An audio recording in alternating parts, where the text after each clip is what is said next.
നമ്മളൊക്കെ വിശ്വസിക്കുന്ന നമ്മുടെ ഓരോരുത്തരുടെയും ദൈവം ഈ ഒരു സംഗമം നമ്മിൽ നിന്ന് സ്വീകരിച്ച് നമ്മൾ പ്രതീക്ഷിക്കുന്ന രൂപത്തിൽ റിസൾട്ട് നമുക്ക് എല്ലാവർക്കും നൽകി അനുഗ്രഹിക്കട്ടെ എന്ന് ആദ്യമായി പ്രാർത്ഥിക്കാം. ഇവിടെ എന്നെ ഈ വേദിയിലേക്ക് ക്ഷണിച്ച താഹിർ വാഫി, അദ്ദേഹമാണ് എന്നെ ഈ ഒരു ബിസിനസ്സിലേക്ക് കൊണ്ടുവന്നത്.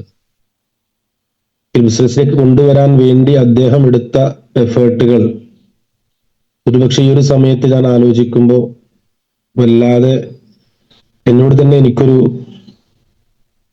എന്താ പറയാ ഒരു ഇഷ്ടക്കേട് തോന്നുന്ന ഒരു രൂപമായിരുന്നു. കാരണം അദ്ദേഹം എന്റെ പിറകെ വരികയും എന്നെ രക്ഷപ്പെടുത്താനാണ് അല്ലെങ്കിൽ ഒരു ജീവിതത്തിൽ ഒരു അവസരമായിട്ടാണ് അദ്ദേഹം വരുന്നത് എന്ന് മനസ്സിലാക്കാതെ അദ്ദേഹം പറയുന്ന സമയത്തെല്ലാം അദ്ദേഹത്തെ വകഞ്ഞു മാറ്റി മാറി നിന്ന ഒരാളാണ് ഞാൻ. പല പ്രാവശ്യം അദ്ദേഹവും ഷെറൂർ സാറും ഒക്കെ എന്നെ കാണാൻ വന്നിട്ട് വീട്ടിൽ വന്നിട്ടുണ്ട്. ഞാൻ ജോലി ചെയ്യുന്ന സമയത്ത് എന്റെ മദ്രസയിൽ വന്നിട്ടുണ്ട്. അതുപോലെ മദ്രസയിലേക്ക് ഞാൻ പോകുന്ന സ്കൂളിൽ നിന്ന് മദ്രസയിലേക്ക് പോകുന്ന സമയത്ത് അതിലിടക്ക് വെച്ച് എന്നെ നേരിട്ട് കാണാൻ വേണ്ടി അദ്ദേഹം ഒരുപാട് പല സമയങ്ങളിൽ അദ്ദേഹം ശ്രമിച്ചിട്ടുണ്ട്. പക്ഷെ എന്നിരുന്നാലും അപ്പോഴൊക്കെ ഞാൻ എൻ്റെ ഒരു തിരക്കുകൾ പറഞ്ഞുകൊണ്ട് മാറി നിന്നിട്ടുള്ള ഒരാളാണ്. പക്ഷെ നിരന്തരം അദ്ദേഹം എന്നെ ബന്ധപ്പെടുകയും അവസാനം എനിക്ക് വർഷങ്ങളായിട്ടുണ്ടായിരുന്ന എൻ്റെ ശ്വാസം മുട്ടലിനുള്ള പ്രൊഡക്റ്റുകൾ ഞാൻ അദ്ദേഹത്തിൽ നിർബന്ധ ബുദ്ധിയാൽ വാങ്ങുകയുമാണ് ഉണ്ടായത്. എനിക്ക് താല്പര്യത്തോടുകൂടി വാങ്ങിയതല്ല, അദ്ദേഹം നിരന്തരം ഇങ്ങനെ പറഞ്ഞപ്പോൾ അവസാനം ഗത്യന്തരമില്ലാതെ വാങ്ങി. അങ്ങനെ വാങ്ങി ഉപയോഗിക്കുകയും അതിന്റെ റിസൾട്ട് എനിക്ക് ലഭിക്കുകയും ചെയ്തതോടുകൂടിയാണ് ഞാൻ ഈ ബിസിനസ്സിലേക്ക് കടന്നു വന്നത്. പക്ഷെ റിസൾട്ട് കിട്ടി എന്നിരുന്നാലും ഇതിലേക്ക് ഒറ്റയടിക്ക് കടന്നു വന്നിട്ടില്ല. കാരണം പേര് പറയാൻ ഉദ്ദേശിക്കുന്നില്ലെങ്കിൽ വർഷങ്ങൾക്ക് മുമ്പ് ഇപ്പോൾ പൂട്ടിപ്പോയ ഒരു MLM കമ്പനിയിൽ ഞാൻ വർക്ക് ചെയ്തിരുന്നു. അതിൽ ഞാൻ അത്യാവശ്യം മാസങ്ങൾ ചെലവഴിക്കുകയും ഒരുപാട് ശ്രമങ്ങൾ നടത്തുകയും ചെയ്തിരുന്നു. പക്ഷെ ആ കമ്പനി പൂട്ടിപ്പോയതോടുകൂടി ഈ ഒരു മേഖലയോട് തന്നെ എനിക്ക് വെറുപ്പ് വന്നിരുന്നു. അതുകൊണ്ട് ഞാൻ ഒരുപാട് മാറി പിറകോട്ട് വലിഞ്ഞിട്ടും എന്താണെന്നറിയില്ല, ഷെറൂർ സാറും താഹിർ സാറും നിരന്തരം ഞാനുമായിട്ട് ബന്ധപ്പെടുകയും അവസാനം GT സെന്ററുകളിലേക്ക് എത്തുകയും അവിടെ നിന്ന് ഇത് ഉൾക്കൊള്ളുകയും പിന്നീട് ഞാനത് ശക്തമായി ഏറ്റെടുക്കുകയുമാണ് ഉണ്ടായത്. ഇപ്പൊ ഞാൻ സംസാരിക്കുന്ന ഈ ഒരു സമയത്ത് ഞാൻ എൻ്റെ മറ്റ് ഫീൽഡുകളെല്ലാം മാറ്റിവെച്ച് മുഴുവൻ സമയ ഒരു പ്രവർത്തകനായിട്ടാണ് ഈ ഒരു ബിസിനസ് ചെയ്തുകൊണ്ടിരിക്കുന്നത്. എന്ന് പറഞ്ഞാൽ ഞാനൊരു മദ്രസ അധ്യാപകനാണ്. അതോടൊപ്പം ഒരു പള്ളിയിൽ ഉസ്താദായിട്ടും മദ്രസ അധ്യാപകൻ ഇതിന് ഉപരിയായിട്ട് സദർ മൗലവിയായിട്ടും സ്കൂളിൽ അധ്യാപകനായിട്ടും മോട്ടിവേഷൻ മേഖലയിലും ട്രെയിനിങ് മേഖലയിലും ഒക്കെ വർക്ക് ചെയ്ത് മുന്നോട്ട് പോകുന്ന ഒരാളാണ്. നിലവിൽ അതെല്ലാം മാറ്റിവെച്ച് സദർ ഉസ്താദായിരുന്ന മദ്രസയിൽ നിന്നും ആ സ്ഥാനം രാജിവെച്ച് മറ്റൊരു മദ്രസയിൽ വെറും സ്റ്റാഫായിട്ട് ഈ ഒരു നോമ്പിന് ശേഷം ഞാൻ കയറുകയും എൻ്റെ എല്ലാ മറ്റു ഭൗതികപരമായ ഉത്തരവാദിത്തങ്ങളൊക്കെ കുറച്ച് മുഴുവൻ സമയവും ഇതിലേക്ക് മാറ്റിവെക്കാൻ വേണ്ടി ഞാനിപ്പോൾ എൻ്റെ സമയത്തെ ഡിവൈഡ് ചെയ്ത് ഒരു റൂട്ടീൻ ഉണ്ടാക്കി മുന്നോട്ട് പോവുകയാണ്. അപ്പൊ ഓരോ ദിവസവും ഇന്ന് എന്ത് ചെയ്യണം എന്നുള്ളതിനെ കുറിച്ച് ഒരു പ്ലാനിങ്ങോട് കൂടിയാണ് ഓരോ ദിവസവും രാവിലെ എഴുന്നേൽക്കുന്നത്. അതല്ലെങ്കിൽ ഇന്ന് ചെയ്യേണ്ടത് എന്താണ് എന്നുള്ളത് കഴിഞ്ഞ ദിവസം തന്നെ ഒരു പ്ലാൻ ഉണ്ടാക്കി അതിനുശേഷമാണ് ഞാൻ ഉറക്കത്തിലേക്ക് പോകുന്നത്. ഈ ഒരു അവസാനത്തെ ഒരാഴ്ച, ഇന്നലെ വരെയുള്ള ഒരാഴ്ച സമയം എനിക്ക് വല്ലാത്തൊരു ഉന്മേഷം ലഭിച്ച ഒരു സമയമാണ്. കാരണം വളരെ അടുപ്പിച്ച് 2-3 മീറ്റിങ്ങുകൾ പങ്കെടുക്കുകയും മലപ്പുറത്ത് GTS പോലെ, അതുപോലെ കൊണ്ടോട്ടിയിലുള്ള മീറ്റിംഗ്, സൂം മീറ്റിംഗ് പോലെയുള്ള ചില മീറ്റിങ്ങുകളും അതുപോലെ നമ്മുടെ ലീഡർമാരുടെ ചില സംസാരവും വളരെ എന്താ പറയാ, കഴിഞ്ഞ ആഴ്ചയിൽ കോഴിക്കോട് നടന്ന ബെല്ലി സാറിന്റെ ഒരു മീറ്റിംഗ്, അടുത്ത ഒക്ടോബറിൽ നടക്കുന്ന പരിപാടിയുമായി ബന്ധപ്പെട്ടുള്ള ആ ഒരു പ്രോഗ്രാം ഒക്കെ വല്ലാത്തൊരു എനർജി നൽകിയിരിക്കുന്ന ഒരു സമയത്താണ് ഇപ്പൊ ഞാൻ നിങ്ങളോട് സംസാരിക്കുന്നത്. ഞാനൊരു ഈ ഒരു മേഖലയിൽ എൻ്റെ വസ്ത്രധാരണ കണ്ടാൽ നിങ്ങൾക്ക് മനസ്സിലാക്കാൻ പറ്റും ഏത് മേഖലയിലാണ് ഞാൻ വർക്ക് ചെയ്യുന്നത് എന്നുള്ളത്. ഒരു ഉസ്താദ് ഈ ഒരു ബിസിനസ്സിലേക്ക് കടന്നു വരുമ്പോൾ ഫസ്റ്റ് വരുന്ന ചോദ്യങ്ങൾ, ഇതൊരു ഹലാലാണോ, ഇതിൽ പലിശയുമായി ബന്ധപ്പെട്ട ഒരു ബിസിനസ് ആണോ ഇത്, മറ്റുള്ള ആളുകളെ ചതിച്ചുകൊണ്ട് ചെയ്യുന്ന ഒരു ബിസിനസ് ആണോ എന്നുള്ളതൊക്കെ ആയിരിക്കും ഫസ്റ്റ് നമ്മൾ നേരിടുന്ന ഏറ്റവും വലിയ പ്രശ്നം. ഉസ്താദി എന്നല്ല, ഒരു മുസ്ലിമായ വ്യക്തി നേരിടുന്ന ഏറ്റവും വലിയ ഫസ്റ്റ് നമ്മൾ മറുപടി കണ്ടുപിടിക്കേണ്ട അല്ലെങ്കിൽ മറുപടി പറയേണ്ട ചോദ്യങ്ങൾ ഇതായിരിക്കും. അപ്പൊ നമ്മൾ മനസ്സിലാക്കേണ്ടത് ഇതൊരു പക്ക കച്ചവടമാണ്. അതിന് ബൈഅ എന്നാണ് അറബിയിൽ പറയാ. ബൈഅ. എന്റെ ഫോണില് മാക്സിമം സൗണ്ട് ആണ് ഉള്ളത്. ഇനി സൗണ്ട് കുറവ് എന്താണെന്ന് മനസ്സിലാവുന്നില്ല. ഫുൾ സൗണ്ടിലാണ് ഫോണുള്ളത്. സൗണ്ട് അപ്പൊ കച്ചവടത്തിൽ കുറവ് പോലെ തോന്നുന്നുണ്ട് സാർ. ഒന്നുകൂടി ശബ്ദം ഉയർത്തി സംസാരിച്ചാൽ മതി, വേറെ കുഴപ്പമൊന്നുമില്ല. ഓക്കെ. അപ്പോ കച്ചവടം എന്ന് പറയുമ്പോൾ, ബൈഅ എന്ന് പറയുമ്പോൾ അതിൽ 6 ഘടകങ്ങളാണ് സ്വാഭാവികമായിട്ടും ഇസ്ലാമിക നിയമം അനുസരിച്ച് വരാറുള്ളത്. വിൽക്കുന്ന ആളുണ്ടാകും, വാങ്ങുന്ന ആളുണ്ടാകും, വിൽക്കുന്ന വസ്തു ഉണ്ടാകും, അവിടെ വിൽക്കുന്ന ഒരു വില ഉണ്ടാവും, പിന്നെ ഈജാബ്, കബൂല്, ഇങ്ങനെയുള്ള ഒരു 6 ഘടകങ്ങൾ ഉള്ളതിനാണ് കച്ചവടം എന്ന് പറയാം. ഈ 6 ഘടകങ്ങളും ഉള്ള ഒരു ബിസിനസ് ആണിത്. അതായത് പക്ക കച്ചവടമാണ്. നമ്മളൊരു ഷോപ്പ് നടത്തുന്ന പോലെയുള്ള ഒരു ബിസിനസ് ആണിത്. പക്ഷെ നമുക്ക് ഷോപ്പ് ഇല്ല, പകരം അത് സൗകര്യമാണ്. ആ ഷോപ്പ് നമ്മുടെ വീടാവാം. പിന്നെ ഒന്നുമില്ലെങ്കിൽ സാധനം നമ്മൾ സ്റ്റോക്ക് ചെയ്തിട്ടില്ലെങ്കിൽ BOPയിൽ പോയിട്ട് സാധനം വാങ്ങിയിട്ട് ആവശ്യ സമയത്ത് ആളുകളിലേക്ക് എത്തിക്കുന്ന രൂപത്തിൽ നമുക്ക് ചെയ്യാൻ പറ്റും. അപ്പൊ ഇതൊരു പക്ക ബിസിനസ് ആണ്. സാധാരണ നമ്മുടെ നാടുകളിൽ കാണുന്ന പോലെയുള്ള ഒരു ബിസിനസ് ആണ്. പക്ഷെ അതിന് നമുക്ക് സൗകര്യത്തിന് വേണ്ടി നമ്മുടെ കീഴിൽ പ്രത്യേക സ്ഥലം വേണ്ട, പ്രത്യേക ജോലിക്കാർ ആവശ്യമില്ല എന്നത് മാത്രമാണ് ഇത് ഒരു ബിസിനസിന്റെ പ്രത്യേകതയായിട്ട് നമ്മൾ മനസ്സിലാക്കേണ്ടത്. മറ്റൊന്ന് പലിശയുണ്ടോ എന്നുള്ളതാണ്. അധ്വാനിക്കാതെ നമുക്ക് കിട്ടുന്ന വരുമാനത്തിലാണ് പലിശ എന്ന് ചെറിയ രൂപത്തിൽ നമ്മൾ മനസ്സിലാക്കും. ഒറ്റയടിക്ക് മനസ്സിലാക്കുമ്പോൾ അങ്ങനെ മനസ്സിലാക്കിയാൽ മതി. അധ്വാനമില്ലാതെ നമുക്ക് കിട്ടുന്ന വരുമാനമാണ് പലിശ എന്ന് പറയുന്നത്. അതല്ലെങ്കിൽ ഒരാള് നമുക്ക് സ്നേഹത്തോടു കൂടി തരുന്നതിന് നമ്മൾ സ്വതക്ക എന്നൊക്കെ പറയും. എന്നതല്ലാതെ നമുക്ക് ആളുകളെ ചതിച്ച രൂപത്തിലോ അതല്ലെങ്കിൽ നമുക്ക് വെറുതെ വൈകുന്നേരം വരെ നമ്മൾ വെറുതെ നിന്ന് വൈകുന്നേരമാകുന്ന സമയത്ത് നമുക്ക് കിട്ടുന്ന ഒരു വരുമാനം അധ്വാനമൊന്നും ഇല്ലാതെ കിട്ടുന്നതിനാണ് പലിശ എന്ന് പറയാം. ഈ ഒരു ബിസിനസ്സിൽ നമുക്ക് അത്യാവശ്യം എഫേർട്ടുകൾ എടുക്കാനുണ്ട്. അത് നമ്മൾ ശ്രമിച്ചാൽ അതിന് റിസൾട്ട് കിട്ടുള്ളൂ. ഇപ്പോൾ നമ്മൾ ശ്രമിച്ചാൽ വർഷങ്ങൾക്ക് ശേഷമോ അതല്ലെങ്കിൽ മാസങ്ങൾക്ക് ശേഷമോ ആയിരിക്കും ഇതിന് റിസൾട്ട് കിട്ടുക എന്നുള്ളതാണ്. ഇതുപോലെ നമ്മളൊരു വർഷം മുഴുവനും പഠിച്ച് കഴിഞ്ഞതിന് ശേഷം വാർഷിക പരീക്ഷ എഴുതിയിട്ടാണ് ആ ഒരു വർഷം വിജയിച്ച അടുത്ത വർഷത്തിലേക്ക് നമ്മൾ കടക്കുന്നത്. ഒറ്റയടിക്കുള്ള ഒരു പ്രോസസ്സ് അല്ല അത്. ഒരു വർഷത്തെ പഠനം കഴിഞ്ഞാണ് നമ്മൾ അടുത്ത വർഷത്തേക്ക് കടക്കുന്നത്. എന്നതുപോലെ നിരന്തരമായ ഒരു പരിശ്രമം ഒരു വ്യക്തിയെ ഈ ഒരു ബിസിനസ്സിലേക്ക് കൊണ്ടുവരാൻ നിരന്തരം അയാളുടെ പിറകെ നമ്മൾ പോകണം. അയാൾക്ക് ബിസിനസ് പറഞ്ഞു കൊടുക്കണം, അയാളെ മീറ്റിങ്ങുകളിലേക്ക് എത്തിക്കണം, അയാൾക്ക് അയാളുടെ ചുറ്റുഭാഗത്തുള്ള ആളുകളിൽ നിന്നുള്ള അനുഭവങ്ങൾ, റിസൾട്ടുകൾ ഉണ്ടാക്കിയെടുക്കണം. ഇതാണ് ഈ ഒരു വർക്കിലുള്ള ഈ ഒരു ബിസിനസ്സിലുള്ള നമുക്കുള്ള അധ്വാനം. അപ്പൊ അധ്വാനമുണ്ട്, അധ്വാനിച്ചാലേ നമുക്ക് വരുമാനം ലഭിക്കുകയുള്ളൂ. എത്രത്തോളം നമുക്ക് അധ്വാനിക്കാൻ സാധിക്കുമോ അത്രത്തോളം വരുമാനം നമുക്ക് നേടിയെടുക്കാൻ പറ്റും. അപ്പൊ അതുകൊണ്ട് ഇത് ഹലാലാണ്, പലിശരഹിത ബിസിനസ് ആണ്. മറ്റൊന്നും ആളുകളെ ചതിക്കേണ്ടതില്ല. എനിക്ക് എന്ത് റിസൾട്ടാണോ ലഭിച്ചത് ആ റിസൾട്ട് മറ്റുള്ളവരോട് പറഞ്ഞ് നിങ്ങൾക്ക് ഇത് ഉപയോഗിക്കാം എന്ന് പറയുക മാത്രമാണ് നമുക്ക് ചെയ്യാനുള്ളത്. എൻ്റെ അടുത്തൊരു പ്രൊഡക്റ്റ് ഉണ്ട്, അത് നിങ്ങൾ ഉപയോഗിച്ചു നോക്കൂ എന്ന് പറഞ്ഞാൽ മാത്രം മതി. ഉപയോഗിച്ച് റിസൾട്ട് കിട്ടിയ ആളുകളോട് നിങ്ങൾക്കും ഒരു ബിസിനസിന്റെ അവസരമുണ്ട്, നിങ്ങൾക്കും താല്പര്യമുണ്ടെങ്കിൽ ചെയ്യാം എന്ന് മാത്രമേ നമുക്ക് പറയേണ്ടതുള്ളൂ. അവിടെ ആളുകളെ ചതിക്കേണ്ട ആവശ്യമില്ല. ഇത്ര രൂപ ഇൻവെസ്റ്റ് ചെയ്താൽ ഇത്ര രൂപ കിട്ടും എന്ന് നമ്മൾ പറയുന്നില്ല. നിരന്തരമായിട്ട് നിങ്ങൾ ഒരു വർഷം അല്ലെങ്കിൽ ഒരു 10 വർഷം നിങ്ങൾ ഇതിലേക്ക് ഇറങ്ങിയാൽ ജോയിൻ ചെയ്താൽ ക്യാഷ് കിട്ടുമെന്ന് പറയുന്നില്ല. അധ്വാനിക്കാൻ തയ്യാറുണ്ടോ? ആ അധ്വാനത്തിന്റെ തോതനുസരിച്ച് ചിലപ്പോൾ 6 മാസം കൊണ്ട് ലഭിക്കും, ചിലപ്പോൾ ഒരാഴ്ച കൊണ്ട് ലഭിക്കും, ചിലപ്പോൾ വർഷങ്ങൾ കഴിഞ്ഞായിരിക്കും ചിലപ്പോൾ ഇതിന്റെ റിസൾട്ട് കിട്ടുക. നമ്മൾ എത്രത്തോളം ഏത് രൂപത്തിലാണോ എഫേർട്ട് എടുക്കുന്നത്, ഏത് രൂപത്തിലാണോ നമ്മൾ ശ്രമിക്കുന്നത്, അതനുസരിച്ചായിരിക്കും നമുക്ക് റിസൾട്ട് കിട്ടുക. അതുകൊണ്ട് ഇതിൽ ചതിയുമില്ല, പലിശയുമില്ല, ഹലാലായ രൂപത്തിലുള്ള ഒരു ബിസിനസ് ആണ് ഇതെന്ന് നമ്മൾ ആദ്യം മനസ്സിലാക്കാം.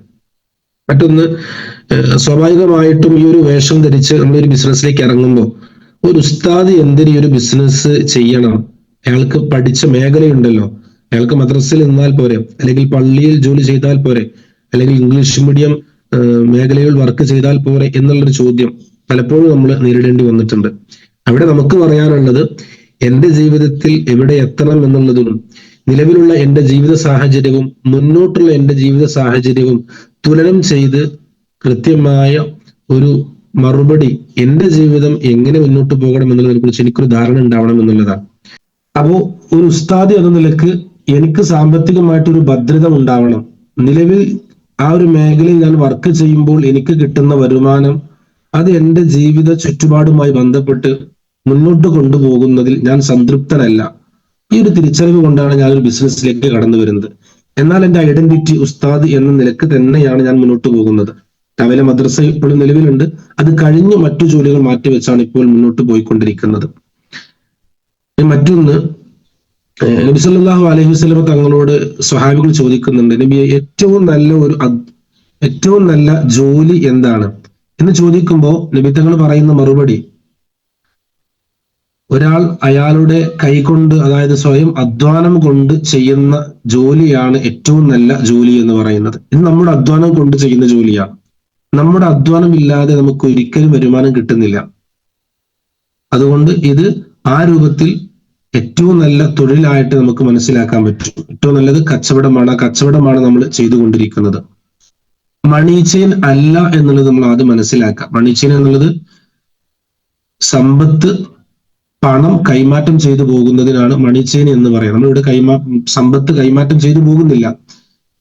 നമ്മൾ ഇവിടെ ആളുകളെ ഇതിലേക്ക് ഫ്രീ ആയിട്ട് ജോയിൻ ചെയ്യിപ്പിക്കുന്നു, സാധനം എടുത്ത് വിൽക്കുന്നു എന്നുള്ളത് മാത്രമേ ഉള്ളൂ. ഇവിടെ സമ്പത്ത് ഇറക്കിക്കൊണ്ട് അതിനെ നമ്മൾ കൈമാറ്റം ചെയ്ത് കൈകളിലൂടെ കടത്തി പോകുന്ന ഒരു ബിസിനസ് അല്ല ഇത്. തീർച്ചയായിട്ടും ഇതൊരു പക്ക ബിസിനസ് ആയിട്ട് മാത്രം, ഒരു കച്ചവടമായിട്ട് മാത്രം നമ്മൾ മനസ്സിലാക്കാം. മറ്റൊന്ന്, ഇതൊരു ലീഗൽ ആയിട്ട് ഓക്കെ ആണോ, കമ്പനി ഓക്കെ ആണോ, ഇതിന്റെ ക്രെഡിബിലിറ്റി എന്താണെന്നുള്ളതാണ് മറ്റൊന്ന്. നമ്മൾ ഈ ബിസിനസ് ആളുകളോട് പറയുമ്പോൾ ആളുകൾ ചോദിക്കുന്ന ഒരു ചോദ്യം. 2013 നിലവിൽ വന്ന ഒരു കമ്പനിയാണിത്. ഇതിന്റെ ഹെഡ്ക്വാർട്ടേഴ്സ് വരുന്നത് ചെന്നൈയിലാണ്. നമ്മൾ മിനിമൽ ആയിട്ട് മനസ്സിലാക്കേണ്ട കാര്യങ്ങളാണ്. 2013 ഈ ഒരു കമ്പനി സ്ഥാപിക്കപ്പെട്ടു. ഹെഡ്ക്വാർട്ടേഴ്സ് വരുന്നത് ചെന്നൈയിലാണ്. നമുക്ക് ആവശ്യമുള്ള പ്രൊഡക്റ്റുകളൊക്കെ നമുക്ക് വാങ്ങാൻ വേണ്ടി നമ്മുടെ തൊട്ടടുത്ത നമ്മുടെ ജില്ലകളിൽ BOP-കളായിട്ട് ഒരുപാട് സ്ഥലങ്ങളുണ്ട്. അവിടെ പോയിട്ടാണ് നമ്മൾ സാധനങ്ങൾ പർച്ചേസ് ചെയ്യുന്നത്. അതുപോലെ ഇതിന്റെ ഉൽപ്പന്നങ്ങൾ health, personal care, home care വിഭാഗത്തിൽപ്പെട്ട ഉൽപ്പന്നങ്ങളാണ് കമ്പനി പുറത്തിറക്കുന്നത്. ഇത്രയും കാര്യങ്ങൾ പ്രാഥമികമായിട്ട് നമ്മൾ മനസ്സിലാക്കി വെക്കണം. ഹെഡ്ക്വാർട്ടേഴ്സ് ചെന്നൈയിലാണ്. 2013 നിലവിൽ വന്ന ഒരു കമ്പനിയാണ്. Health, personal care, home care ഉൽപ്പന്നങ്ങളാണ് കമ്പനി നമുക്ക് നൽകുന്നത്. ഇനി ഇത് ആയുഷ് സർട്ടിഫിക്കറ്റ് നേടി, ആയുഷ് പ്രീമിയം സർട്ടിഫിക്കറ്റ് നേടിയ ഉൽപ്പന്നങ്ങളാണ് നമ്മൾ വിൽക്കുന്നത്. FSSAI certificate, MHRA certificate, QCI, GMP, FICCI, federation, ഇതിന്റെ ഒക്കെ സർട്ടിഫിക്കറ്റുകൾ ലഭിച്ച ലീഗൽ ആയിട്ടുള്ള എല്ലാ വശങ്ങളും 100% ഓക്കെ ആയ ഒരു ബിസിനസ്സിലാണ് നമ്മൾ പ്രവർത്തിച്ചു കൊണ്ടിരിക്കുന്നത്. അതുകൊണ്ട് നിയമപരമായിട്ട് നമുക്ക് യാതൊരു തരത്തിലുള്ള പ്രയാസങ്ങളും പ്രശ്നങ്ങളും ഈ ബിസിനസ്സിൽ നിന്ന് നേരിടേണ്ടി വരില്ല. മറ്റു നമ്മുടെ ലീഡർമാരെ കുറിച്ച് നമുക്ക് എല്ലാവർക്കും അറിയാം. ഡോക്ടർ ബി അനന്തനാരായണ പോലെയുള്ള ആളുകൾ, അവരൊക്കെ വർഷങ്ങളോളം ദാബർ പോലെയുള്ള കമ്പനികളിലൊക്കെ വർക്ക് ചെയ്ത് അതിന്റെയൊക്കെ ഫൗണ്ടർമാരായ ആളുകളാണ് നമ്മുടെ നേതൃസ്ഥാനത്തിരിക്കുന്നത്. അപ്പൊ അതുകൊണ്ട് ലീഡേഴ്സിനെ കുറിച്ചും നമുക്ക് യാതൊരു തരത്തിലുള്ള പ്രയാസങ്ങളോ പ്രശ്നങ്ങളോ ചിന്തിക്കാൻ പോലും ഇടവരുന്നില്ല. അത്രത്തോളം ഫേമസ് ആയിട്ടുള്ള ഇന്ന് ഇന്ത്യയിൽ കാണുന്ന ഏറ്റവും വലിയ സയന്റിസ്റ്റുകളും സർക്കാരുമായി ബന്ധപ്പെട്ടുകൊണ്ടിരിക്കുന്ന വ്യക്തികളുമാണ് നമ്മുടെ ലീഡേഴ്സ് ആയിട്ട് നമ്മുടെ മുന്നിലുള്ളത്. അപ്പൊ അതുകൊണ്ട് ലീഗലാണ്, കമ്പനി ഓക്കെയാണ്, ക്രെഡിബിലിറ്റി ഉണ്ട്. 2013 തുടങ്ങിയിട്ട് കമ്പനി ഇന്നും മുന്നോട്ട് പോയിക്കൊണ്ടിരിക്കുന്നത് 1ാം സ്ഥാനത്താണ്. MLM multi level marketing leading സെഷനിൽ ഏറ്റവും മുൻപന്തിയിൽ നിൽക്കുന്ന കമ്പനിയാണ് ഇന്ന് നമ്മൾ വർക്ക് ചെയ്തുകൊണ്ടിരിക്കുന്ന MI ലൈഫ് സ്റ്റൈൽ എന്ന് പറയുന്ന കമ്പനി. അപ്പൊ അതുകൊണ്ട് വർഷങ്ങളായിട്ട് ഒരു കമ്പനിക്ക് എന്തെങ്കിലും പോരായ്മകൾ ഉണ്ടെങ്കിൽ 13 വർഷം കഴിഞ്ഞിട്ടും ആ കമ്പനി 1ാം സ്ഥാനത്ത് തന്നെ നിൽക്കുന്നുണ്ട്. നമ്മൾ മനസ്സിലാക്കേണ്ടത് എന്താണ്? അതിന് യാതൊരു പ്രയാസവും ഇല്ല. ഒരു മറ്റു കമ്പനികളൊക്കെ ഒപ്പം വന്നിട്ടും ഈ കമ്പനി എന്നും മുന്നോട്ട് പോകുന്നുണ്ട്, അത് 1ാം സ്ഥാനത്ത് മുന്നോട്ട് പോകുന്നുണ്ടെങ്കിൽ നമ്മൾ മനസ്സിലാക്കേണ്ടത് അതിലെന്തോ സത്യമുണ്ട് എന്നാണ്. ആളുകൾ അതിൽ ചതിക്കപ്പെട്ടിട്ടില്ല എന്നുള്ളതാണ്. അപ്പോ കമ്പനിയെ കുറിച്ച് കൃത്യമായിട്ട് നമ്മൾ മനസ്സിലാക്കാം. ഇത്രയും കാര്യങ്ങൾ മനസ്സിലാക്കിയാൽ പിന്നീട് നമ്മൾ ബിസിനസ്സിലേക്ക് ഇറങ്ങി നമ്മൾ ആത്മാർത്ഥമായിട്ട് പ്രവർത്തിക്കുകയാണെങ്കിൽ നമ്മുടെ സ്വപ്നങ്ങളും നമ്മുടെ ആഗ്രഹങ്ങളും ഒക്കെ യാഥാർത്ഥ്യമാക്കാൻ കഴിയുന്ന ഏറ്റവും വലിയൊരു അവസരമാണ്.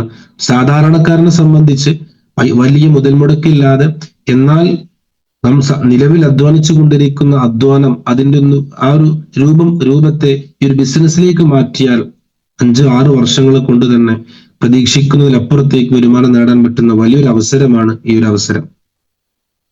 അപ്പൊ ഇതില് എന്നെ സംബന്ധിച്ച് ഒരു ചോദ്യം, ഓരോരുത്തരെ സംബന്ധിച്ച് നമുക്കൊരു ചോദ്യം, ഞാൻ എന്തിന് മൈ ലൈഫ് ചെയ്യണം എന്നൊരു ചോദ്യം ഉണ്ടാവും. ഞാൻ എന്തിന് മൈ ലൈഫ് ചെയ്യണം? എന്റെയും എന്റെ കുടുംബത്തിന്റെയും സാമ്പത്തിക ഭദ്രത, അതിനു വേണ്ടിയാണ് ഞാൻ ഈ ബിസിനസ് ചെയ്യുന്നത്. എന്റെയും എന്റെ കുടുംബത്തിന്റെയും, എന്റെ മാത്രം സാമ്പത്തിക ഭദ്രതയല്ല ഞാൻ ഉദ്ദേശിക്കുന്നത്, എന്റെ കുടുംബത്തിന്റെ കൂടി ഭദ്രതയാണ്. അതിനാണ് നമ്മുടെ കമ്പനിയിൽ നോമിനി ഫെസിലിറ്റി എന്ന് പറയുന്നത് ഉള്ളത്, നോമിനേഷൻ ഫെസിലിറ്റി ഉള്ളത്. നമുക്ക് എന്തെങ്കിലും സംഭവിച്ചാൽ നമ്മുടെ കുടുംബത്തിന് ഇവിടെ കൃത്യമായിട്ട് ജീവിക്കാൻ ആവശ്യമായ വരുമാനം നൽകിക്കൊണ്ടായിരിക്കും നമ്മൾ കടന്നു പോകുക. അതോടൊപ്പം നമ്മൾ ജീവിക്കുന്ന സമയത്ത് നമുക്ക് എന്തൊക്കെ ആഗ്രഹങ്ങളുണ്ടോ, എന്തൊക്കെ സ്വപ്നങ്ങളുണ്ടോ, അതെല്ലാം നേടിയെടുക്കാൻ പറ്റുന്ന ഒരു ബിസിനസ്സാണ് ഈ ഒരു ബിസിനസ് എന്നുള്ളത് കൊണ്ടാണ് ഞാൻ ഈ മൈ ലൈഫ് ചെയ്യണമെന്ന് തീരുമാനിച്ചിട്ടുള്ളത്. മറ്റൊന്ന്, തിരിച്ചറിവുകൾ എനിക്ക് ഉണ്ടായിട്ടുണ്ട്. 7 വർഷത്തോളം ഞാൻ വർക്കിംഗ് ഫീൽഡിലേക്ക് ഇറങ്ങിയതിനു ശേഷം 7 വർഷം ഞാൻ ഒരു മേഖലയിൽ വർക്ക് ചെയ്തിട്ട് സാമ്പത്തികമായിട്ട് എനിക്ക് സേവിങ്സ് ഒന്നും ഉണ്ടാക്കാൻ സാധിച്ചിട്ടില്ല.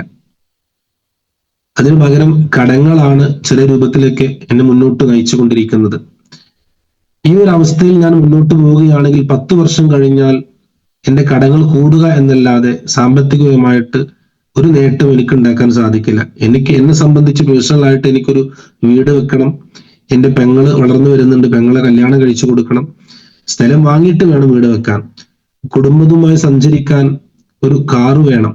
ഈ ഒരു ചെറിയ ഏതൊരാൾക്കും ഉണ്ടാകുന്ന ചെറിയ ആഗ്രഹങ്ങളാണിത്. ഈ ഒരു ആഗ്രഹങ്ങൾ നിലവിൽ പക്ഷെ ഞാൻ ചെയ്യുന്ന മേഖലയിൽ മുന്നോട്ട് പോവുകയാണെങ്കിൽ അത് നേടിയെടുക്കൽ പ്രയാസമാണ്. മറ്റുള്ളവരുടെ സഹായത്തോടു കൂടി മാത്രമേ ഇതൊക്കെ നേടിയെടുക്കാൻ പറ്റുള്ളൂ. എന്നിരുന്നാൽ തന്നെ അതൊക്കെ ലിമിറ്റ് വെച്ച് വീടാകുമ്പോൾ 1000 സ്ക്വയർ ഫീറ്റിൽ ഒതുക്കി, കാറാണെങ്കിൽ അൾട്ടോ എന്ന് കാറുന്നതിന് മുകളിലേക്ക് ചിന്തിക്കാൻ പോലും കഴിയാത്ത രൂപത്തിൽ മുന്നോട്ട് പോകേണ്ട ഒരു അവസ്ഥ ഉണ്ടാവും.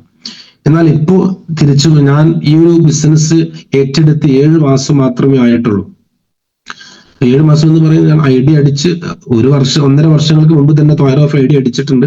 പക്ഷെ കടന്നു വരാൻ സമയമെടുത്തു.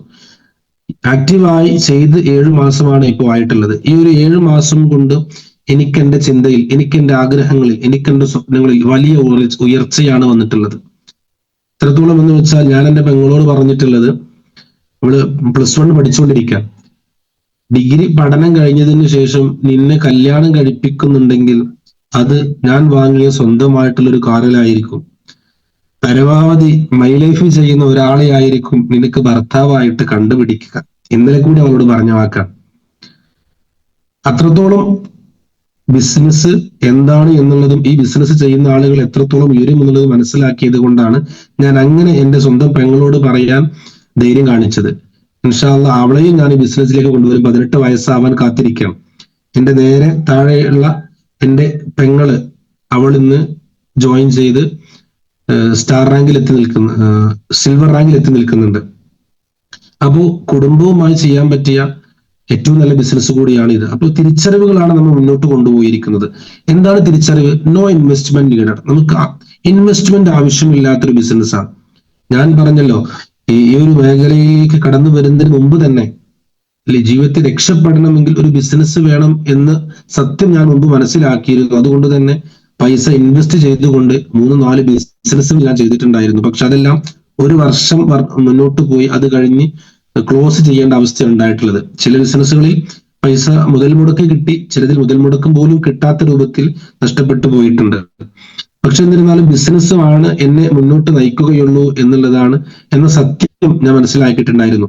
അതുകൊണ്ടൊക്കെ തന്നെ ആയിരിക്കാം ഞാൻ ഇപ്പോൾ ഇവിടെ ഈ ഒരു ബിസിനസ്സിൽ എത്തി നിൽക്കുന്നതും.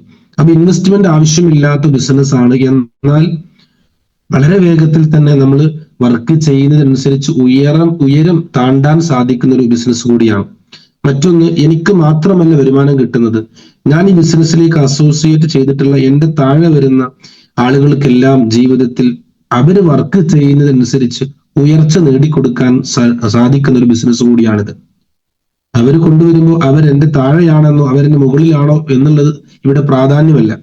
അവരെത്രത്തോളം വർക്ക് ചെയ്യുന്നുണ്ടോ അവർക്ക് അവിടെ ഉയർച്ച നേടാൻ സാധിക്കും, അവർക്ക് വരുമാനം നേടാൻ സാധിക്കും. നമുക്കറിയാം, ഇന്ന് NTC വർക്ക് ചെയ്യുന്ന ലീഡർമാർ അവർ കൊണ്ടുവന്ന അവരുടെ താഴെയുള്ള ആളുകൾ ഇന്ന് അവരെക്കാളും വരുമാനം നേടി NTCയും കടന്നുപോയ ഒരുപാട് മാതൃകകളൊക്കെ നമ്മുടെ മുന്നിലുണ്ട്. RTCയിൽ വർക്ക് ചെയ്യുന്ന ആളുകൾ, അവർ കൊണ്ടുവന്ന ആളുകൾ ഇന്ന് NTCയിൽ വർക്ക് ചെയ്യുന്നുണ്ട്. അപ്പോൾ അധ്വാനിക്കുന്നത് ആരാണോ അവരാണ് ഇവിടെ വിജയിക്കുക. അപ്പോൾ നമ്മൾ താഴെ വരുന്ന ആളുകൾക്ക് അവസരങ്ങൾ നൽകാൻ സാധിക്കുന്ന ഒരു ബിസിനസ്സാണ്, ജീവിതത്തിൽ വിജയിപ്പിക്കാൻ സാധിക്കുന്ന ഒരു ബിസിനസ്സാണ്, നമുക്കും സാമ്പത്തികമായിട്ട് ഭദ്രത നേടിയെടുക്കാൻ പറ്റുന്ന ഒരു ബിസിനസ്സാണ്. മറ്റൊന്ന്, നിലവിൽ പാർട്ട് ടൈം ആയിട്ട് ജോലി ചെയ്യുന്ന ആളുകൾ, അതല്ലെങ്കിൽ മുഴുനീളമായിട്ട് മറ്റു ബിസിനസ്സുകൾ ചെയ്യുന്ന ആളുകൾ, അവരൊക്കെ അവർ ചെയ്യുന്ന ജോലിയുടെ 1/4 സമയം ഈ ഒരു ബിസിനസ്സിലേക്ക് ദിവസവും മാറ്റിവെക്കുകയാണെങ്കിൽ നിങ്ങൾ പ്രതീക്ഷിക്കുന്ന രൂപത്തിൽ ഉയർച്ച നേടാൻ സാധിക്കും.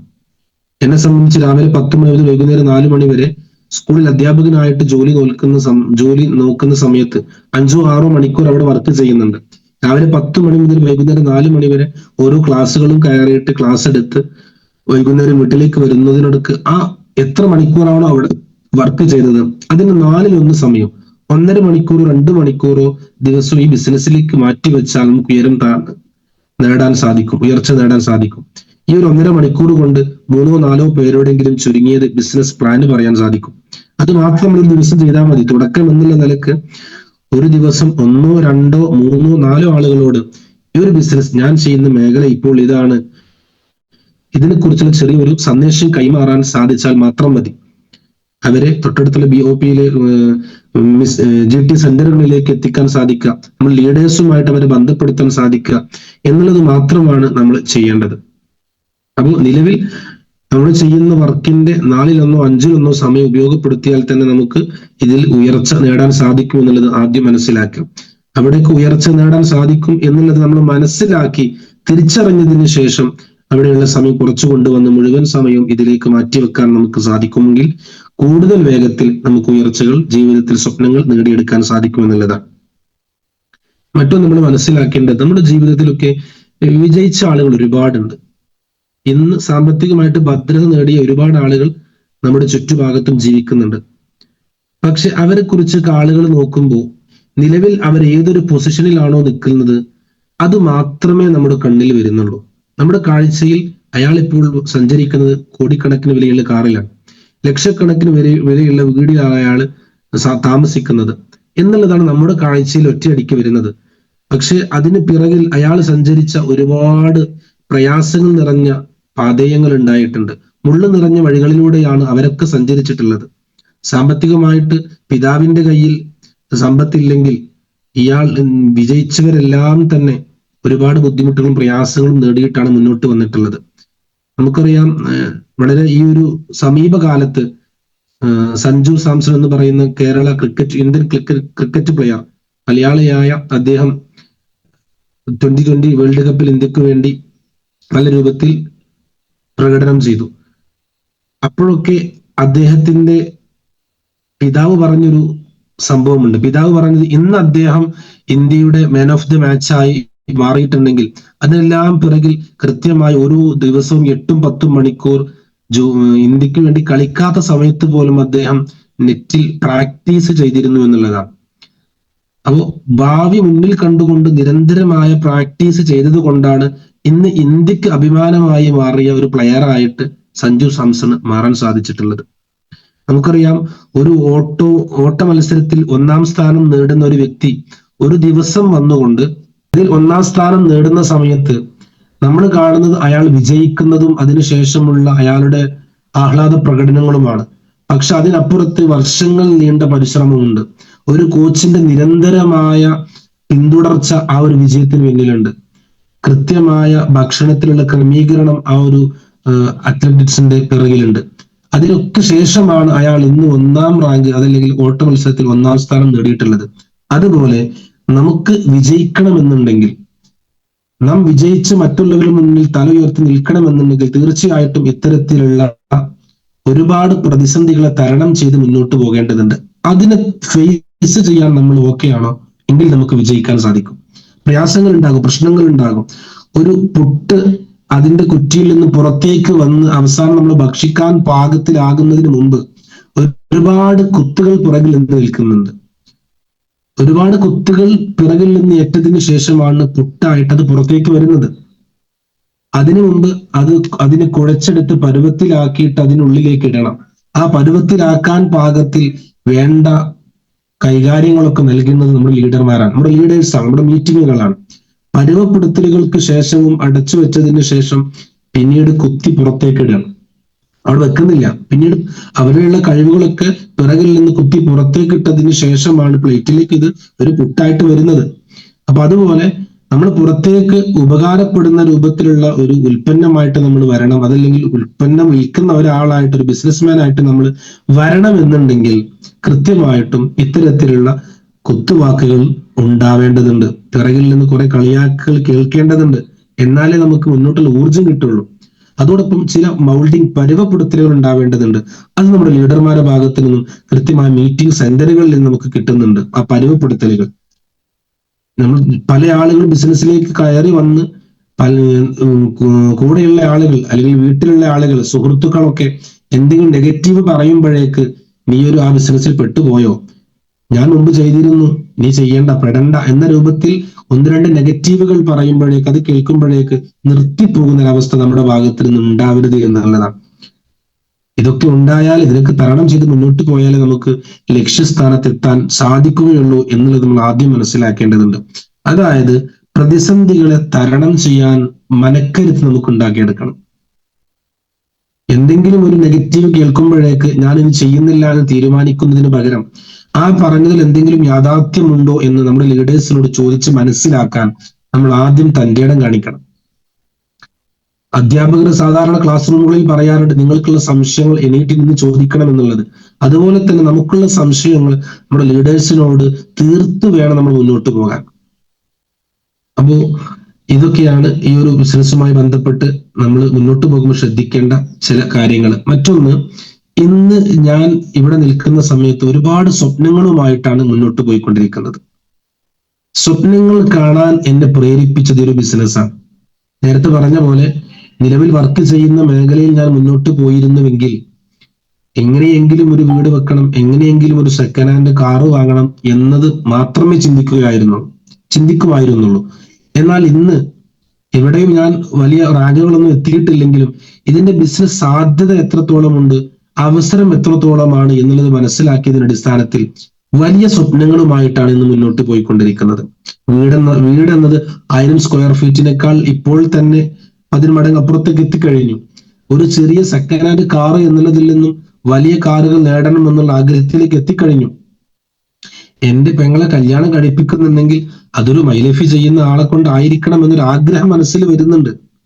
അപ്പൊ ഇതിനൊക്കെ എന്നെ പ്രാപ്തനാക്കിയത് ഇതിൽ ഉണ്ടായ മാറ്റങ്ങൾ, ഇതിൽ വന്നിട്ടുള്ള ഉമർ ഉസ്താദിനെ പോലെയുള്ള, ചെറൂർ സാറിനെ പോലെയുള്ള, ബെല്ലി സാറിനെ പോലെയുള്ള ഒക്കെ ലീഡർമാര് അവരുടെ ജീവിതത്തിൽ ഉണ്ടായ മാറ്റങ്ങളാണ്. 28-30 വർഷം ഗൾഫിൽ ജോലി ചെയ്തിട്ട് നേടാൻ പറ്റാത്ത സാമ്പത്തികമായ നേട്ടം വെറും 6-7 വർഷങ്ങൾ കൊണ്ട് ഈ ബിസിനസ്സിൽ നിന്ന് ഉണ്ടായിട്ടുണ്ടെങ്കിൽ പിന്നെ എന്തിനാണ് നമ്മൾ പുറകോട്ട് പോകുന്നത്? ആ ഒരു 6 വർഷം നമ്മളും വർക്ക് ചെയ്യുകയാണെങ്കിൽ നമ്മുടെ ജീവിതത്തിലും ആ ഒരു നേട്ടം നമുക്ക് നേടിയെടുക്കാൻ സാധിക്കും. അതിലേക്ക് 6 വർഷം കൂടി വീണ്ടും ആഡ് ചെയ്യുകയാണെങ്കിലോ നമ്മൾ പ്രതീക്ഷിക്കുന്നതിനപ്പുറത്തുള്ള വിജയങ്ങൾ നമുക്ക് നേടിയെടുക്കാൻ സാധിക്കുമെന്നത് തീർച്ചയാണ്, ഉറപ്പാണ്. അപ്പൊ അതുകൊണ്ട് സ്വപ്നം കാണാൻ എന്നെ പ്രേരിപ്പിച്ച, എന്നെ പഠിപ്പിച്ച ബിസിനസ്സാണ് ഈ ഒരു ബിസിനസ്. അതുകൊണ്ട് ഞാൻ മുമ്പ് ചെറൂർ സാറിനോട് പറഞ്ഞിട്ടുണ്ടെന്ന് തോന്നുന്നു, തോമസ് സാറിനോട് എന്തായാലും പറഞ്ഞിട്ടുണ്ട്, ഉമർ ഉസ്താദ് ഇനി ഒരു ഫീൽഡ് വിട്ടു പോവുകയാണെങ്കിൽ ഞാൻ ഈ ഫീൽഡ് വിട്ടു പോവില്ല. ഉമർ ഉസ്താദ് വിട്ടു പോകുന്നല്ല പറഞ്ഞത്, പക്ഷെ എനിക്ക് അത്രത്തോളം വിശ്വാസമുണ്ട് ഇതിൽ. എന്റെ ലീഡർമാരില്ലെങ്കിലും ഞാൻ ഇനി മുന്നോട്ട് പോകും. കാരണം ഇതിന് അത്രത്തോളം സാധ്യതയാണ്. ഇതിൽ നമ്മൾ ആളുകളെ വഞ്ചിക്കേണ്ട ആവശ്യമില്ല. ഈ പ്രൊഡക്റ്റ് ഉപയോഗിച്ച ആളുകളൊക്കെ വീണ്ടും നമ്മുടെ പ്രൊഡക്റ്റ് വാങ്ങുന്നുണ്ട്. പ്രയാസങ്ങളില്ലാതെ ഒരിക്കലും മുന്നോട്ട് പോകാൻ സാധിക്കില്ല. ഇതൊക്കെ തിരിച്ചറിഞ്ഞ് മുന്നോട്ട് പോവുകയാണെങ്കിൽ എന്തായാലും നമുക്ക് ജീവിതത്തിൽ നമ്മുടെ ലക്ഷ്യങ്ങൾ നേടിയെടുക്കാൻ സാധിക്കും. ഇല്ലായ്മയും പരിമിതികളും ഇല്ലാത്ത ഒരാൾ മുന്നോട്ട് പോയിട്ടില്ലല്ലോ. എന്നാൽ അവസരത്തെ നമ്മൾ ഉപയോഗപ്പെടുത്തണം. കിട്ടിയ അവസരത്തെ നമ്മൾ ഉപയോഗപ്പെടുത്തണം. ഇതൊരു അവസരമാണ്. മൈലൈഫിനെ കുറിച്ച് കേട്ടിട്ട്, എലിമെന്റ്സിനെ കുറിച്ച് കേട്ടിട്ട്, ജീവിതത്തിൽ ഇൻവെസ്റ്റ്മെന്റ് ആവശ്യമില്ലാത്തൊരു ബിസിനസിനെ കുറിച്ച് കേട്ടിട്ട് അതിനെ വകഞ്ഞു മാറ്റി പോകുന്ന ആളുകളാണ് ഏറ്റവും വലിയ, ഈ കാലഘട്ടത്തിൽ ഏറ്റവും വലിയ നഷ്ടം ഉള്ള ആളുകൾ അവരാണെന്ന് എനിക്ക് പറയാൻ സാധിക്കും. എന്റെ അനുഭവത്തിൽ നിന്ന് പറയാം. ഈ ഒരു അവസരം കേട്ടിട്ട് തിരിച്ചറിയാതെ പോകുന്ന ആളുകൾ പിന്നീട് വർഷങ്ങൾക്ക് ശേഷം നാം ഒരു നല്ല നിലയിലെത്തുമ്പോൾ ആ സമയത്ത് അവർ വിരല് കടിക്കും, തീർച്ചയാണ്. അപ്പൊ അത്തരത്തിൽ നമുക്കൊരു അവസരം കിട്ടിയിട്ട് ഇതൊരു അവസരമാണെന്ന് മനസ്സിലാക്കാതെ അതിന് വകഞ്ഞു മാറ്റി മുന്നോട്ട് പോകരുത് എന്നുകൂടി സാന്ദർഭിക ബുദ്ധിയാൽ പുതിയതായിട്ട് ആരെങ്കിലും ഒരു സൂമിലേക്ക് കടന്നു വന്നിട്ടെങ്കിൽ അവരെ കൂടി ഓർമ്മപ്പെടുത്തുക. മറ്റൊന്ന്, നമ്മുടെ ആറ്റിറ്റ്യൂഡ് നമ്മൾ മാറ്റിയെടുക്കണം. നമ്മൾ ആറ്റിറ്റ്യൂഡ് പുവർ മാൻ എന്നുള്ളതിൽ നിന്നും റിച്ച് മാൻ എന്നുള്ളതിലേക്ക് മാറ്റിയെടുക്കണം. അതിന് സാമ്പത്തിക ബദ്ധത ഉള്ളവനാവണമെന്നില്ല.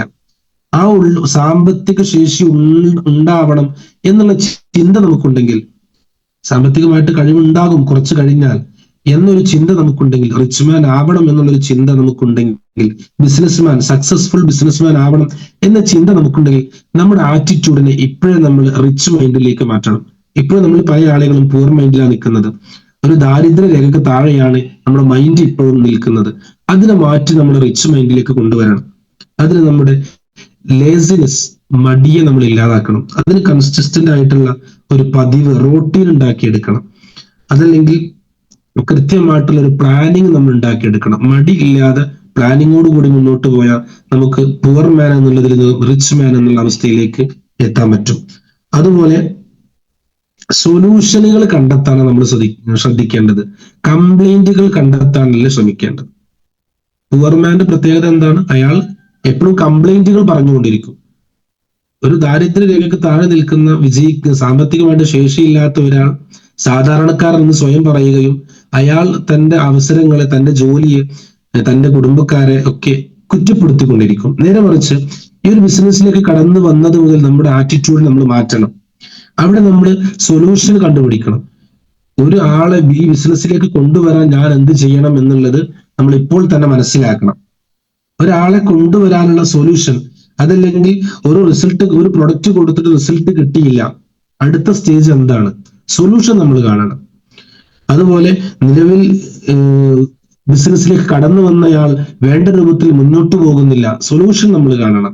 അപ്പൊ അവിടെ കംപ്ലൈന്റുകൾക്ക് പകരം സൊല്യൂഷൻ കണ്ടുപിടിക്കാൻ നമുക്ക് സാധിച്ചാൽ അവിടെ നമുക്ക് നമ്മുടെ മൈൻഡിനെ റിച്ച് മൈൻഡിലേക്ക് മാറ്റിയെടുക്കാൻ സാധിക്കും. അതുപോലെ റിസ്ക് എടുക്കുക എന്നുള്ളതാണ്. റിസ്ക് എടുക്കുക എന്നുള്ളതാണ് റിച്ച് മാനിന്റെ ഏറ്റവും വലിയ പ്രത്യേകത. അയാൾ പ്ലേ ഇറ്റ് സെൽഫ്, അതായത് സ്വന്തം നടക്കട്ടെ, കാലക്രമേണ ജീവിതത്തിൽ വിജയിച്ചോളും എന്നുള്ള മൈൻഡുമായി നടക്കുന്ന സാധാരണക്കാരിൽ നിന്നും പൂർ മൈൻഡിൽ നിന്നും വ്യത്യസ്തരാക്കുന്നത് ഇയാളുടെ ചിന്ത, ഇയാളുടെ പ്രവർത്തനങ്ങളൊക്കെ റിസ്ക് എടുക്കാനുള്ള മനസ്സുമായിട്ട് മുന്നോട്ട് പോകുന്നു എന്നുള്ളതാണ്. റിസ്ക് എടുക്കണം. അത് ആക്റ്റീവ് ആയിട്ടായിരിക്കാം, അതല്ലെങ്കിൽ സ്മാർട്ട് ആയിട്ടായിരിക്കാം, അത് കുറച്ച് ബുദ്ധിമുട്ട് പ്രയാസപ്പെട്ടായിരിക്കും. ഒരു പക്ഷേ നമുക്കൊരു ടീമിലേക്ക് ഒരു അസോസിയേറ്റിന് കൊണ്ടുവരണമെങ്കിൽ ചിലപ്പോൾ കിലോമീറ്ററുകൾ കടന്ന് ജില്ലകൾ താണ്ടി മുന്നോട്ട് പോകേണ്ടി വരും. അവിടെ നമ്മൾ ജില്ലകൾ താണ്ടി മുന്നോട്ട് പോകണം. എന്നാൽ ചില സമയത്ത് ഈ നേരിട്ട് പോയി കുറെ ദൂരം യാത്ര ചെയ്തതിന് ശേഷം അയാളെ കാണണമെന്നില്ല. ഫോൺ ഉപയോഗിച്ചും നമുക്ക് സംസാരിച്ച് കാര്യങ്ങൾ പറഞ്ഞു കൊടുക്കാൻ സാധിക്കും. ഇവിടെ വർക്ക് നടക്കുന്നുണ്ട്, അവിടെ റിസ്ക് ചിലപ്പോൾ വ്യത്യാസപ്പെടും. പക്ഷെ റിസ്ക് എടുക്കാൻ നമ്മൾ തയ്യാറാവണം. അവിടെ ഫോൺ എടുത്ത് സംസാരിക്കണം, അതല്ലെങ്കിൽ നേരിട്ട് പോയി സംസാരിക്കണം. അവിടെ സംസാരം എന്നുള്ളത് നടക്കണം, ആ റിസ്ക് അവിടെ നടക്കണം. അപ്പൊ അവിടെ നമ്മളവിടെ പ്ലേ ഇറ്റ് സെൽഫ്, അത് സ്വന്തം നടക്കും എന്ന് കരുതി ആരെങ്കിലുമൊക്കെ എന്റെ ടീമിലേക്ക് പിന്നീട് വരും എന്ന് കരുതി നമ്മൾ നിൽക്കാതെ റിസ്ക് എടുക്കാനുള്ള ഒരു മൈൻഡ് ഉണ്ടായിരിക്കണം. അപ്പോഴാണ് നമ്മൾ റിച്ച് മാൻ എന്നൊരു അവസ്ഥയിലേക്ക് നമുക്ക് സ്വയം എത്തിപ്പെടാൻ സാധിക്കാം. മറ്റൊന്ന്, ഓവർ തിങ്ക് ഉണ്ടാവരുത്. എന്തുകൊണ്ട് ഇങ്ങനെ, ഞാൻ ഇത്ര ചെയ്തിട്ടും എവിടെയും എത്തില്ലല്ലോ, ഞാൻ ഒരു ദിവസം 1 മണിക്കൂർ വർക്ക് ചെയ്തിട്ട് എവിടെയും എത്താൻ സാധിച്ചില്ലല്ലോ, ഇനി ഒരു വർഷം കഴിഞ്ഞാൽ ഞാൻ ഈ അവസ്ഥയിൽ തന്നെ ആയിരിക്കുമല്ലോ എന്ന് ചിന്തിക്കുന്നതിന് പകരം നമ്മൾ അതിനെ എന്തുകൊണ്ടാണ് ഞാൻ ഈ 1 മണിക്കൂർ ഞാൻ ചെയ്തത് എന്താണ്, അതിൽ എന്തു മാറ്റമാണ് വരുത്തേണ്ടത്, ടേക്ക് ആക്ഷൻ പ്ലാനിൽ എന്ത് മാറ്റം വരുത്തണം എന്നുള്ളത് നമ്മൾ കൃത്യമായിട്ട് വിശകലനം ചെയ്ത് മുന്നോട്ട് പോകണം. അത് ലീഡേഴ്സിനോട് ചോദിച്ചാൽ നമുക്ക് മനസ്സിലാക്കാൻ പറ്റും. പുതിയൊരു ചിന്ത നമുക്ക് വന്നിട്ടുണ്ടെങ്കിൽ, പുതിയൊരു പ്ലാൻ നമുക്ക് വന്നിട്ടുണ്ടെങ്കിൽ, അതിൽ പുതിയൊരു കസ്റ്റമർ നമുക്ക് വന്നിട്ടുണ്ടെങ്കിൽ അത് എങ്ങനെ കൃത്യമായിട്ട് മുന്നോട്ട് കൊണ്ടുപോകണം എന്നുള്ളതിനെ കുറിച്ച് ലീഡേഴ്സിനോട് ചോദിച്ച് നമ്മൾ കൃത്യമായിട്ട് മുന്നോട്ട് പോവുകയാണെങ്കിൽ ആ ബിസിനസ്സിന് അല്ലെങ്കിൽ ആ ഒരു വ്യക്തിയെ നമുക്ക് കൃത്യമായിട്ട് നമ്മുടെ വരുതിയിൽ കൊണ്ടുവരാൻ സാധിക്കുമെന്നുള്ളതാണ്. അതോടൊപ്പം നമ്മൾ നേരത്തെ പറഞ്ഞതിന്റെ ബാക്കിയായിട്ട് പറയുകയാണെങ്കിൽ, നമ്മുടെ റിസൾട്ടുകളെ മാത്രമേ ആളുകൾ കാണുള്ളൂ. ജീവിതത്തിൽ സക്സസ് ആയ ഒരാളെ മാത്രമേ ആളുകൾ കാണുകയുള്ളൂ. നമ്മൾ എത്രത്തോളം റിസ്കുകൾ ഈ ബിസിനസ്സിൽ എടുത്തിട്ടുണ്ട് എന്നുള്ളത് ആരും കാണുകയില്ല. പക്ഷെ പിന്നീട് നമ്മുടെ പിറകെ വരുന്ന ആളുകൾക്ക് നമ്മൾ ഇത്രത്തോളം റിസ്ക് എടുത്തിട്ടുണ്ട്, ഇത്രത്തോളം സമയം എടുത്തിട്ടുണ്ട് ഞാൻ ഈ ബിസിനസ്സിൽ വിജയിക്കാൻ, ഇത്രത്തോളം പ്രയാസം നേരിട്ടിട്ടുണ്ട് ഞാൻ ആ ബിസിനസ്സിൽ വിജയിക്കാൻ എന്നുള്ളത് പറഞ്ഞു കൊടുക്കാൻ നമുക്ക് കഴിയുന്ന രൂപത്തിൽ അതിനൊക്കെ ഒന്ന് ഓർഡർ ആക്കി വെക്കണം. അതായത് നമ്മൾ ഏതൊക്കെ വഴിയെ തരണം ചെയ്താണ് മുന്നോട്ട് പോയിട്ടുള്ളത് എന്നുള്ളത് നമ്മൾ തന്നെ നമ്മോട് സ്വയം ബോധ്യപ്പെടുത്തണം. നമ്മൾ കണ്ണാടിക്ക് മുന്നിൽ ചെന്ന് ഇത് ഞാൻ തന്നെയാണ്, ഞാൻ ചെയ്യുന്നത് മൈ ലൈഫാണ്, ഞാൻ ബിസിനസ്മാൻ ആണ് എന്നുള്ള മൈൻഡ് നമുക്ക് ആദ്യം ഉണ്ടാക്കിയെടുക്കണം. എന്നിട്ട് ഞാൻ കടന്നു വന്ന വഴിയെക്കുറിച്ച് ഞാൻ എന്നെ തന്നെ ബോധ്യപ്പെടുത്തണം. ഇന്ന അവസ്ഥയിൽ നിന്നാണ് ഞാൻ കടന്നു വന്നിട്ടുള്ളത്. ഈ ഒരു അവസ്ഥയിൽ കടന്നു വന്ന ഏതൊരാൾക്കും ഈ ഒരു പ്രതിസന്ധികൾ തരണം ചെയ്യാൻ തയ്യാറുള്ള ഏതൊരാൾക്കും എന്നെ പോലെ വിജയിക്കാൻ സാധിക്കുമെന്ന് പറഞ്ഞു കൊടുക്കാൻ നമ്മളെ മുന്നിൽ വെച്ച് നമ്മൾ ഉദാഹരണമായി കാണിച്ചു കൊടുത്തുകൊണ്ട് പറയാൻ സാധിക്കുന്നവരായിട്ട് നമുക്ക് മാറാൻ കഴിഞ്ഞാൽ നമുക്ക് ബിസിനസ്സിൽ ഉയർച്ച നേടിയെടുക്കാൻ സാധിക്കും. ഉറപ്പാണ്, തീർച്ചയാണ്. അപ്പൊ അതുകൊണ്ട് ഈ ഒരു ബിസിനസ്സിൽ കൃത്യമായ റിച്ച് മൈൻഡോടുകൂടി, കൃത്യമായ പ്ലാനിങ്ങോടുകൂടി എല്ലാവർക്കും മുന്നോട്ട് പോകാൻ സാധിക്കട്ടെ. ഇത് ഏതൊരാൾക്കും 18 വയസ്സ് പൂർത്തിയായ ഏതൊരു ഇന്ത്യക്കാരനും, അത് ഉസ്താദാവട്ടെ, വിദ്യാർത്ഥിയാവട്ടെ, വീട്ടമ്മയാവട്ടെ, ഗൾഫിൽ നിന്ന് മടങ്ങി വന്ന ഗൾഫ് റിട്ടേൺസ് ഡ്രൈവർമാരാവട്ടെ, ഡിഗ്രിയോ PGയോ പഠിക്കുന്ന വിദ്യാർത്ഥികളാവട്ടെ, ആരാണെങ്കിലും ഏതൊരാൾക്കും ജീവിതത്തിൽ ബിസിനസ്സിൽ വിജയിക്കാൻ പറ്റുന്ന ഒരു ബിസിനസ് ആണ് ഇത് എന്ന് മനസ്സിലാക്കി കൊടുക്കാൻ ശ്രമിച്ചുകൊണ്ട് മുന്നോട്ട് പോവുക. എല്ലാവർക്കും എല്ലാവിധ വിജയാശംസകളും നേരുന്നു. Thank you my life.